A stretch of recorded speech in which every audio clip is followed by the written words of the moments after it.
This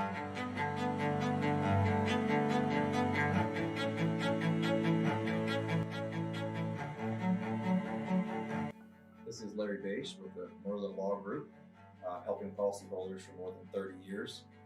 If you have a claim or your client has a claim that needs help, please feel free to call the Merlin Law Group because we are the true policyholder advocate.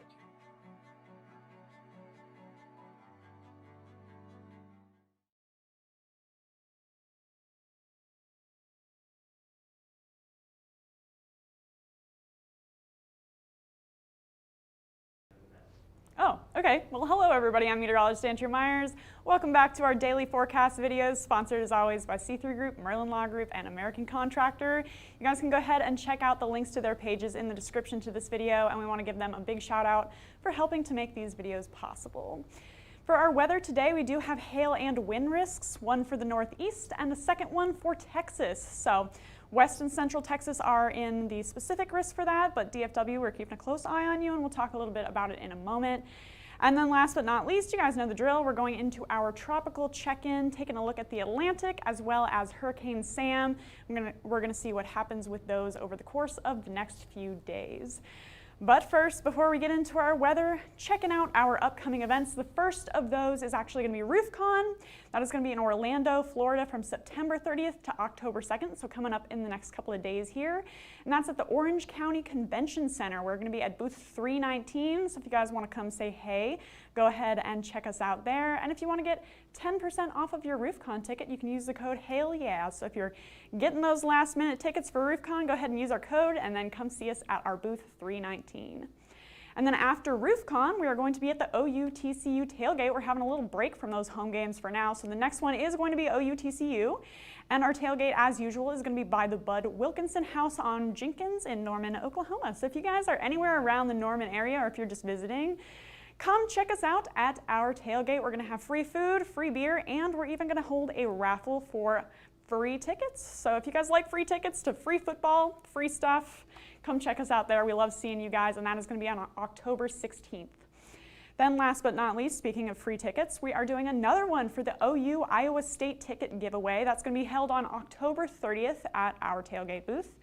So the way you enter is the same as we did for the OU Texas ticket giveaway. You just come to our booth. You guys can take a picture there and post it on social media. That gets you one entry, and you can also sign our registry at our booth or sign up at our booth for that giveaway, and then that gives you a second entry as well. So you can get 2 entries to our OU Iowa State ticket giveaway, and again, that's going to be on October 30th. So extra incentive to come say hello and watch some football with us.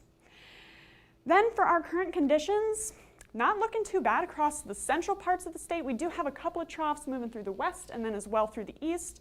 And we do have some cloud cover over the Rockies right now, as well as a little bit of precipitation over Louisiana, and then some storms moving across the northeast right now. So in that area, we do have plenty of cloud cover to go on, and these scattered storms that are moving through, we'll see those continue to develop into this afternoon. A couple of those could be hailers as well as producing some gusty winds.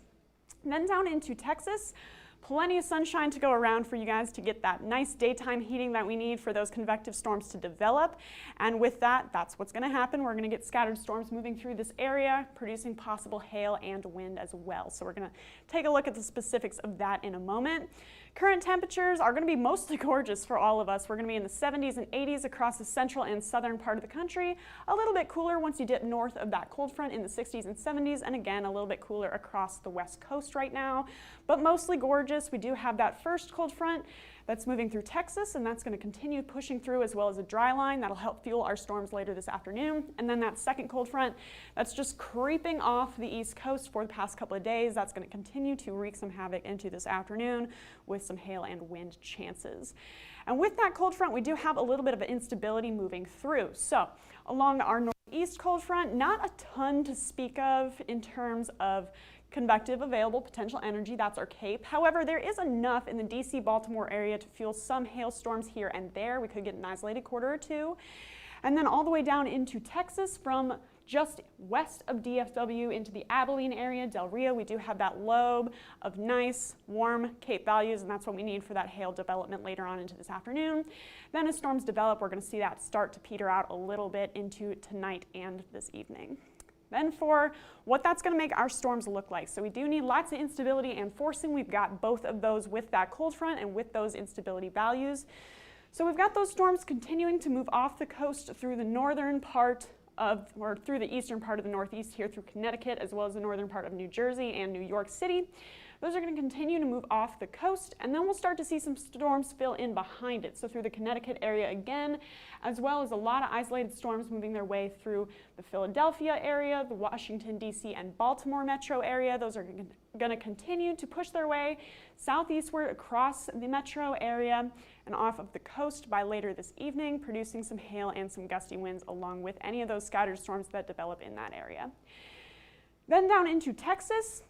Kind of a similar story, except we are going to see widespread storms across this part of the region. So we see these storms forming just west of the DFW area by around 4 p.m. Central. And we'll see if that Dallas bubble can hold or if it'll break, and we might get a couple of hailstorms for you guys. Looking unlikely at this point. Check out these storms as they continue to develop through eastern or western Texas right now. Still got a couple of pretty heavy thunderstorms in the northwestern side of Dallas, as well as all the way from Del Rio up into Lawton, Oklahoma, starting to develop by 6:30.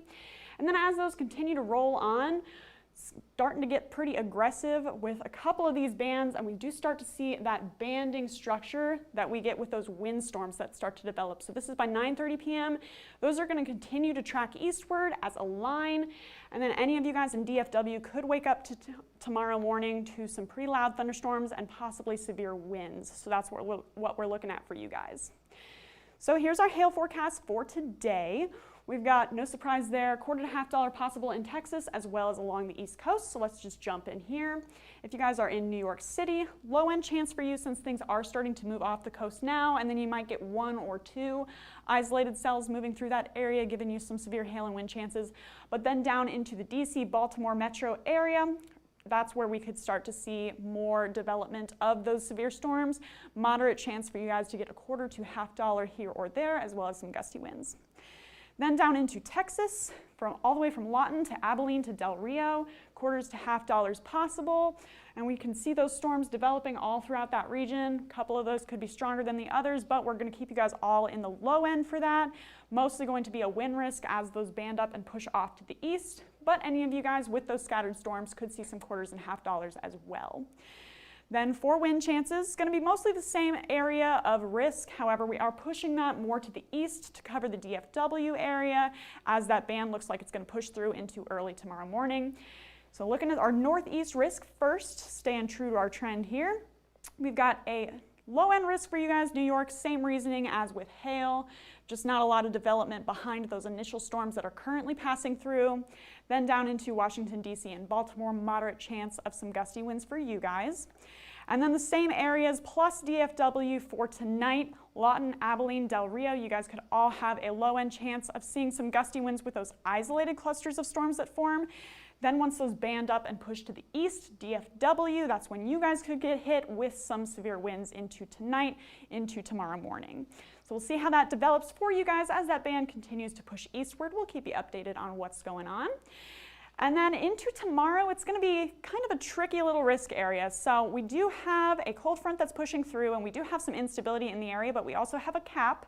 And we've got a lot of elevated storm development, and those are not good for what we want to see for severe storms. So this is what we've got for our future radar into tomorrow. Got all sorts of showers and heavy rain moving through the Dakotas as well as Nebraska. This is by 5 p.m. Get a couple of these cells here and there. And then that's going to kind of continue on with that trend through tomorrow evening, through the Nebraska area, and then pushing its way south into Kansas. We'll see those heavy thunderstorms start rolling through. However, not looking super severe in terms of hail and wind for tomorrow night. So we could see an isolated hailstone here or there that reach $0.25 to $0.50 size, but it's really hard to pin down a risk with that, guys, because like I said, we're going to have elevated storms, and we're not going to have really enough instability widespread to sustain putting out a hail risk for you guys right now. So we're going to keep you guys updated on our risk for tomorrow, but right now, no severe hail expected. Then for our sea risks, so we do have Hurricane Sam that's moving through the Atlantic, Category 4 status right now at 130 miles per hour wind. That's going to continue slowly moving to the northwest 8 miles per hour, and it's going to stay at Category 4 for quite a while, guys. Here it is dropping down to Category 3 by Thursday, 125 miles an hour. But check out how long that maintains its Category 4 status, and if you think that's impressive, check out how long it maintains that Category 3 status. This is by Saturday, the end of the week, and it should skirt just to the east of Bermuda. If you guys do have interests in Bermuda, you definitely want to keep an eye on this one. Right now it's looking like it'll stay to the east of it, but we do want to keep watching that. And then that's going to be Category 3 as it passes past Bermuda, and then still Category 3 all the way up until it gets near Halifax, and that's when it drops down into the Category 2 status at 105 miles per hour. So it is staying out in the Atlantic right now, but if you guys are along the East Coast, this is going to produce a lot of swells, a lot of rip currents. So if you guys are beachgoers by any means, then it is definitely going to affect your beach weather for the next few days, as we do get those heavy waves, those rip tides moving out along the East Coast into the next few days. Then for the rest of the Atlantic, we're looking at a few areas of disturbances. So this first one is going to be in the northeastern or northwestern part of the Atlantic here. 50% chance of development in the next 2 days, same with the next 5 days. So this is actually the remnants of Peter, and that's going to continue to move northwest or northeast, before it peters out. So we will have a 50% chance of development as it stays in those favorable conditions, but then as it continues to track to the north, we'll start to see those chances kind of diminish as it moves into less favorable conditions with cooler water and more wind shear. Then down into the coast of Africa as well as the eastern Atlantic. So we've got this first disturbance, 70% chance of formation in the next 2 days, 80% in the next 5 days. We've seen those favorable conditions in this area as those storms just keep firing off of the coast of Africa, moving into the eastern Atlantic and then forming tropical depressions, tropical storms. Even Hurricane Sam came off like this. So we're looking at this storm that's first 70 and 80% chance over the next 2 to 5 days. And then a second one following right behind it. This one is moving a little faster, so we do have an 80 and 90% chance of formation in the next 2 and 5 days. But these are definitely 2 storms that we want to be watching. We could get our next T and V names out of these storms as they continue to truck through the Atlantic in those favorable conditions. So another active tropical year that we've had. We're going to see if that continues on that trend with these next 2 disturbances. So that's what we have for you guys for today. If you want to follow us, you can do that on YouTube, Facebook, Instagram, and Twitter. Hit See First on Facebook so you never miss a live video. And then if you guys want to get in contact with us, you can call us at 855-334-4245. You can also email us if you'd rather at info@hailtrace.com, or check out our website, hailtrace.com, for more details on who we are and what we do. And we'll keep you updated as always, but for now, I'm meteorologist Andrew Myers. Thanks for watching.